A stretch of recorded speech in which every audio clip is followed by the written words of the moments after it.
नमस्ते दोस्तों, तो आज आपको एक बड़ी ही अचंभित एवं भयानक रहस्यमय कहानी सुनाऊंगी जिसमें आपको कुछ नई रहस्यमय बातें की जानकारी होगी।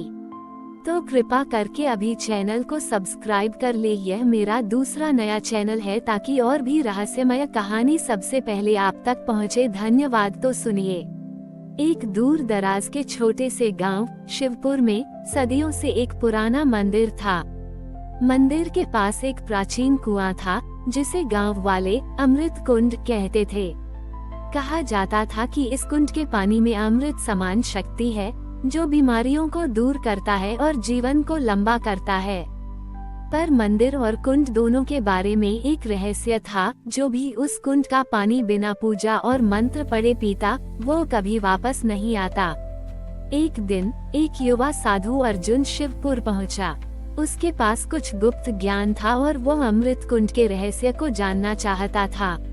गांव वाले उसे सावधान करते रहे, लेकिन अर्जुन का विश्वास था कि कुंड का पानी सही उपयोग में अमृत के समान है। अर्जुन ने मंदिर के पुरोहित से बात की और कुंड की पूजा करने के लिए आवश्यक मंत्र और विधि सीखी। पूजा के बाद अर्जुन ने कुंड का पानी पिया और उसे ऐसा अनुभव हुआ जैसे उसकी आत्मा में प्रकाश फैल गया हो। उसी रात उसे एक स्वप्न आया। एक दिव्य देवता प्रकट हुआ और कहा, ये कुंड केवल शरीर को नहीं, आत्मा को भी अमरता देता है। इसका रहस्य इस पूजा में छिपा है। स्वप्न में देवता ने अर्जुन को एक रहस्यमय पुस्तक दी जो अमृत कुंड की शक्ति का असली स्रोत थी। अर्जुन ने स्वप्न से जागते ही वह पुस्तक खोली। पुस्तक की पन्नों पर प्राचीन मंत्र और चित्र बने थे जिनमें अमृत कुंड की शक्ति का स्रोत छिपा था। एक दिव्य ऊर्जा जो केवल सच्चे भक्त और श्रद्धालुओं को ही प्राप्त होती थी। पुस्तक में लिखा था कि कुंड के पानी की सच्ची शक्ति तब खुलती है जब वह त्रिवेणी पूजा के दौरान 3 दिव्य शक्तियों ब्रह्मा, विष्णु और महेश के सम्मिलन से आशीर्वादित होता है। अर्जुन ने मंदिर के पुरोहितों के साथ मिलकर त्रिवेणी पूजा की तैयारी शुरू की। गांव के बुजुर्ग और युवा सब उत्साहित थे। सभी चाहते थे कि इस पूजा से अमृत कुंड की सच्ची शक्ति प्रकट हो और पूरे गांव का कल्याण हो। पूजा के दिन मंदिर में हर ओर दिव्य प्रकाश और मंत्रों की गूंज थी। ब्राह्मणों ने विधिवत पूजा की और अर्जुन ने पुस्तक के मंत्रों का उच्चारण किया। जैसे ही पूजा पूर्ण हुई, कुंड का जल चमकने लगा।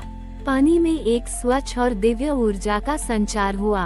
अर्जुन ने फिर से पानी पिया और इस बार उसे आध्यात्मिक शांति और असीम शक्ति का अनुभव हुआ। गांव वाले भी कुंड के पानी से स्नान करने लगे और सब स्वस्थ, प्रसन्न और ऊर्जावान महसूस करने लगे।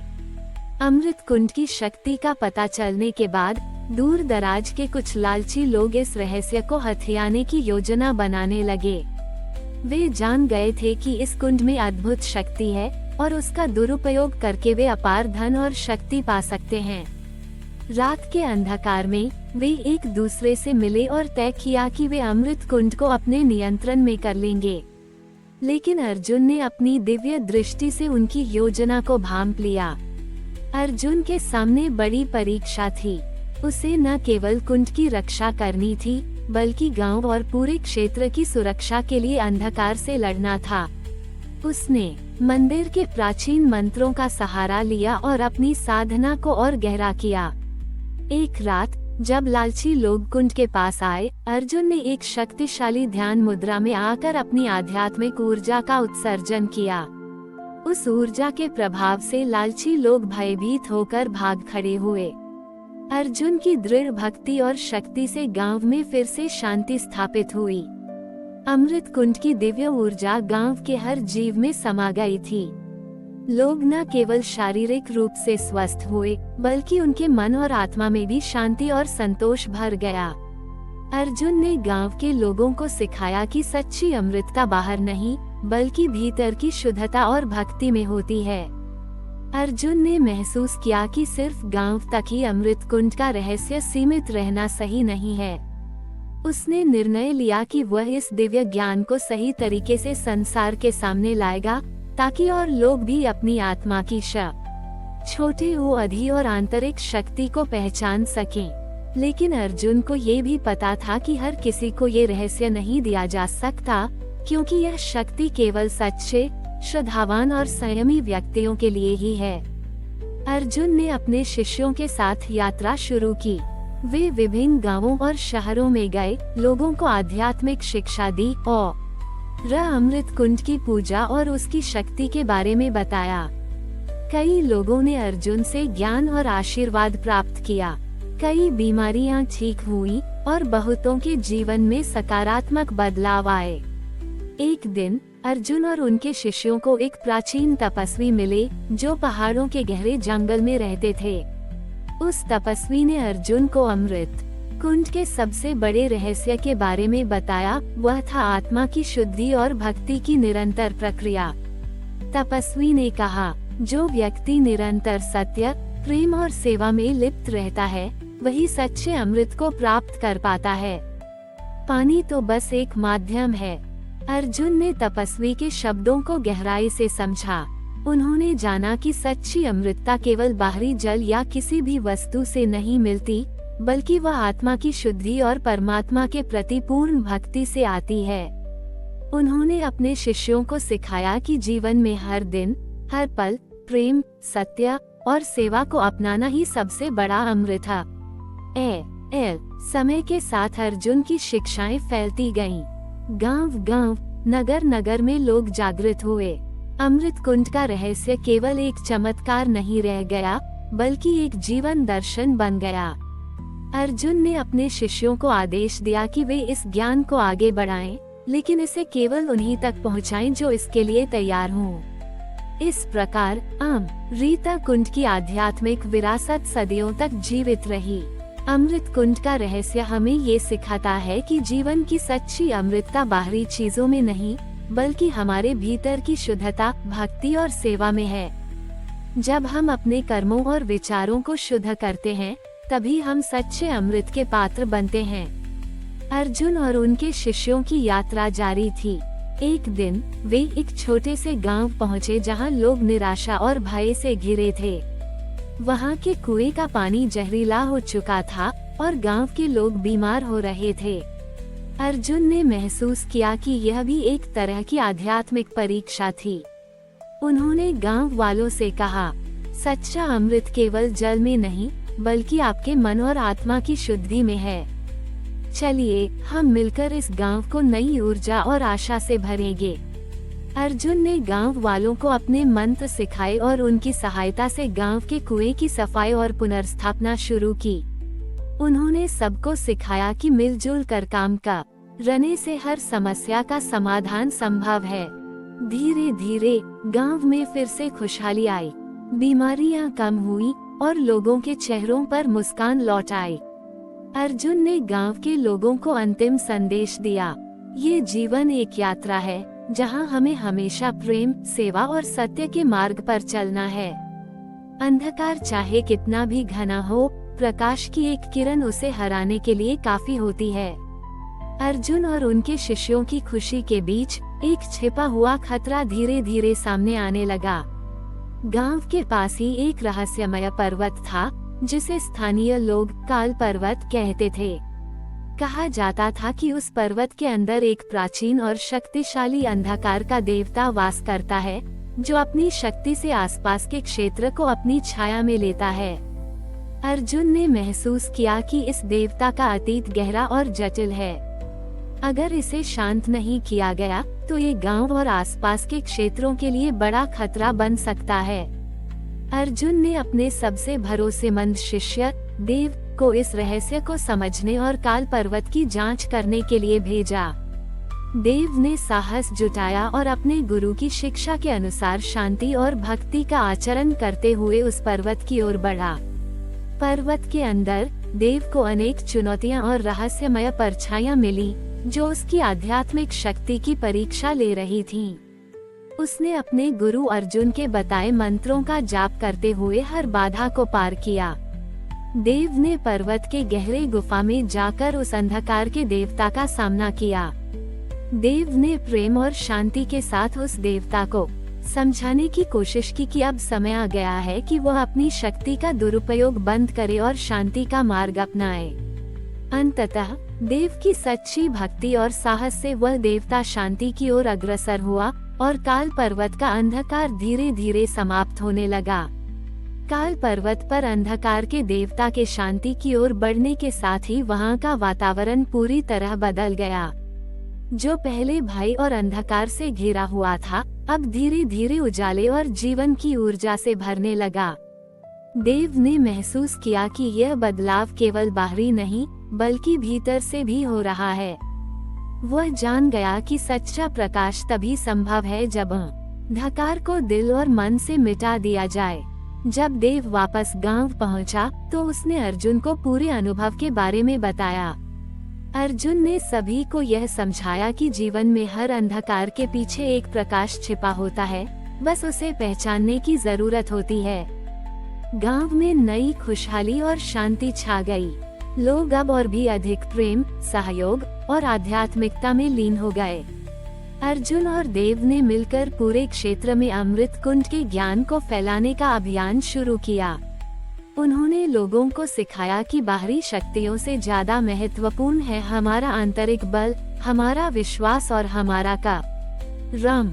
इस तरह उनके प्रयासों से एक नई आध्यात्मिक क्रांति शुरू हुई, जो आने वाली पीढ़ियों के लिए एक अमिट धरोहर बन गई। अर्जुन और देव की आध्यात्मिक क्रांति तेजी से फैल रही थी, लेकिन एक दिन गांव में एक रहस्यमय व्यक्ति प्रकट हुआ। उसकी आंखों में अनजानी गहराई और मुख पर शांति की छवि थी। उसने खुद को विराज बताया और कहा कि वो कई युगों से इस क्षेत्र की रक्षा करता आ रहा है। विराज ने अर्जुन को बताया कि अमृत कुंड का रहस्य केवल एक शुरुआत है और इससे भी गहरा कोई रहस्य है जिसे समझना और संरक्षित करना आवश्यक है। वह रहस्य था कालचक्र का मंत्र, जो समय और ऊर्जा के प्रवाह को नियंत्रित करता था। विराज ने अर्जुन और देव को बताया कि यह मंत्र केवल उन्हीं को दिया जाता है जो पूरी तरह से शुद्ध हृदय और अडिग विश्वास के साथ उस शक्ति को संभाल सकते हैं। यह मंत्र आने वाले अंधकार और विपत्तियों से निपटने के लिए आवश्यक था। उन्होंने बताया कि यदि यह मंत्र गलत हाथों में पड़ गया, तो वह पूरे विश्व के संतुलन को बिगाड़ सकता था। अर्जुन, देव और विराज ने मिलकर इस मंत्र की शक्ति को समझने के लिए एक गुप्त तपस्या शुरू की। तपस्या के दौरान उन्हें अनेक आध्यात्मिक और भौतिक बाधाओं का सामना करना पड़ा। शत्रु जो इस शक्ति को हथियाने की चेष्टा कर रहे थे, वे भी सक्रिय हो गए थे। अर्जुन और उनके शिष्यों को अपनी भक्ति, साहस और एकजुटता से इन चुनौतियों को पार करना था। जैसे जैसे अर्जुन, देव और विराज ने कालचक्र के मंत्र की तपस्या तेज की, उनके सामने अंधकार के दूत प्रकट होने लगे। ये दूत उन शक्तिशाली अस्तित्वों के एजेंट थे जो इस दुनिया को फिर से अंधकार में डुबोना चाहते थे। रात के सन्नाटे में अचानक से गांव के आसपास अजीबोगरीब घटनाएं होने लगी। अंधकार की परछाइयां, भयावह आवाजें और रहस्यमय सिहरन। लोगों के दिलों में भय घर कर गया, लेकिन अर्जुन और उनके शिष्यों का विश्वास अटूट था। अर्जुन ने अपने गले में पहने हुए ताबीज को कसकर पकड़ लिया। उसने मंत्र का जाप करना शुरू किया। उसकी आवाज में एक अद्भुत शक्ति थी जो अंधकार को धकेल रही थी। देव और विराज भी उसके साथ मंत्रों का उच्चारण करने लगे। धीरे धीरे उस जगह पर प्रकाश फैलने लगा और अंधकार की छाया कमजोर होने लगी। गांव के लोग सुरक्षित महसूस करने लगे और उनके मन में पुनः विश्वास जाग उठा।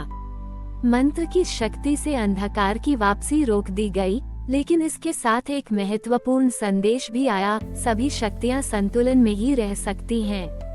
प्रकाश और अंधकार दोनों इस संसार का हिस्सा हैं। अर्जुन ने सभी को समझाया, संतुलन ही जीवन है। हमें न तो अंधकार से डरना चाहिए और न ही प्रकाश के अहंकार में खो जाना चाहिए। यही सच्चा आध्यात्मिक मार्ग है।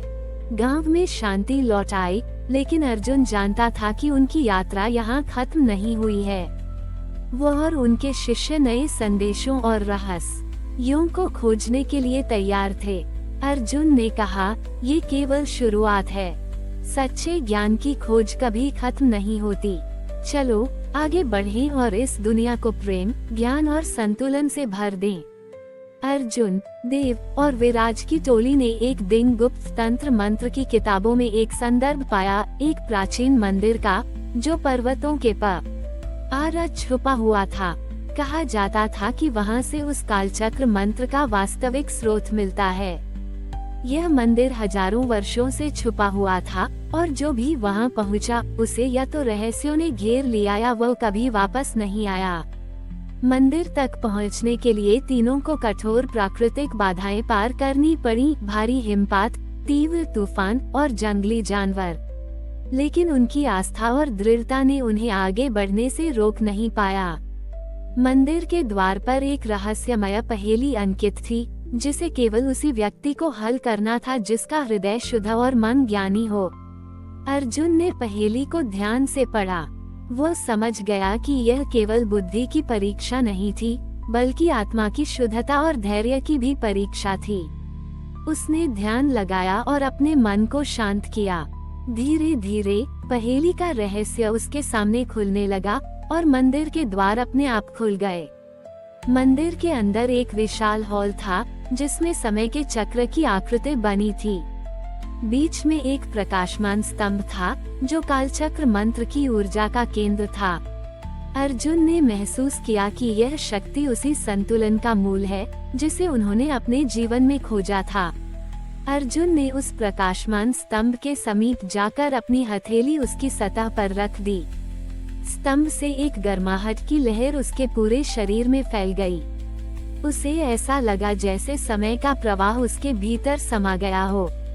विराज ने समझाया, ये स्तंभ केवल कालचक्र मंत्र की ऊर्जा का स्रोत नहीं है, बल्कि यह सभी जीवों के जीवन, मृत्यु और पुनर्जन्म के चक्र का भी प्रतीक है। इसके साथ जुड़ने वाला समय की धारा को समझ सकता है और आवश्यकतानुसार उसका संतुलन बना सकता है।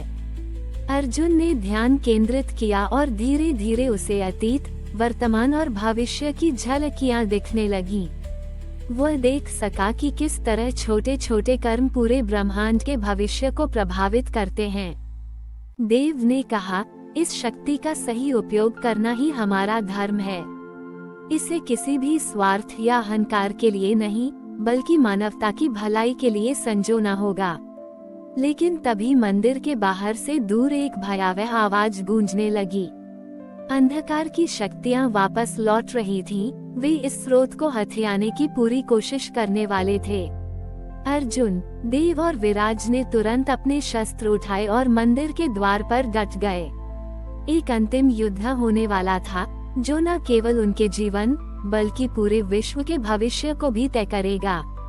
मंदिर के प्रांगण में प्रकाश और अंधकार के बीच भयंकर संघर्ष छिड़ गया।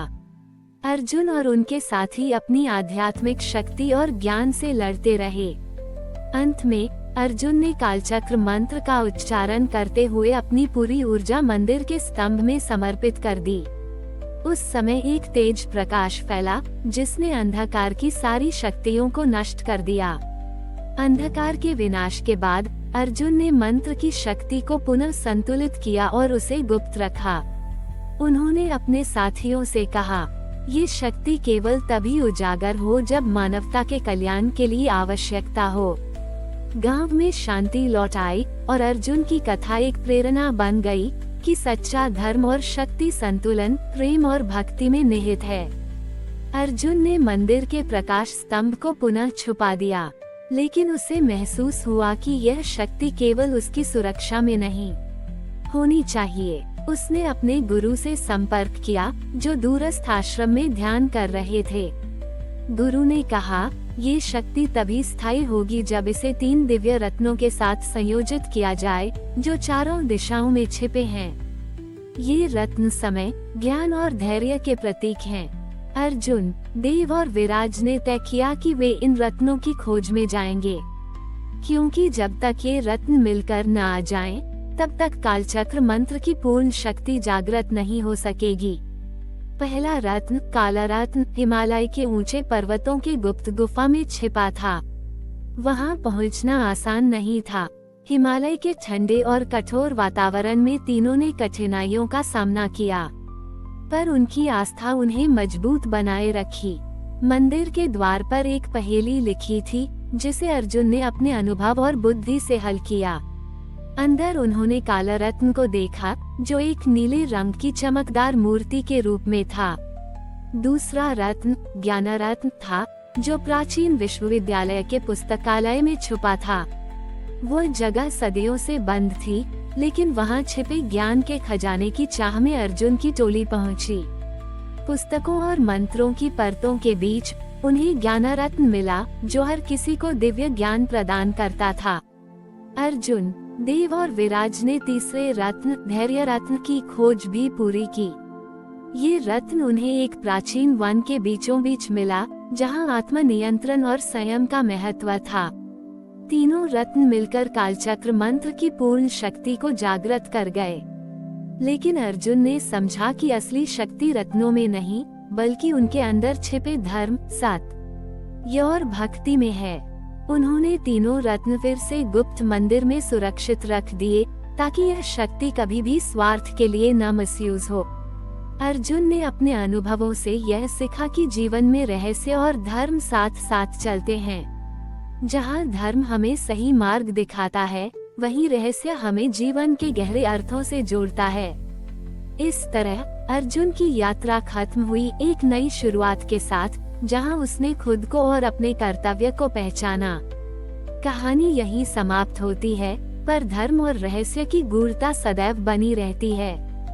हमारी और भी आध्यात्मिक एवं अनोखी कहानियाँ देखने के लिए हमारे चैनल पर जाएं तथा धार्मिक एवं पौराणिक अनोखी कहानियाँ हमारे चैनल पर है। कृपया जाके देखें तथा हमारे चैनल को सब्सक्राइब करके रखें और वीडियो लाइक जरूर करें। धन्यवाद।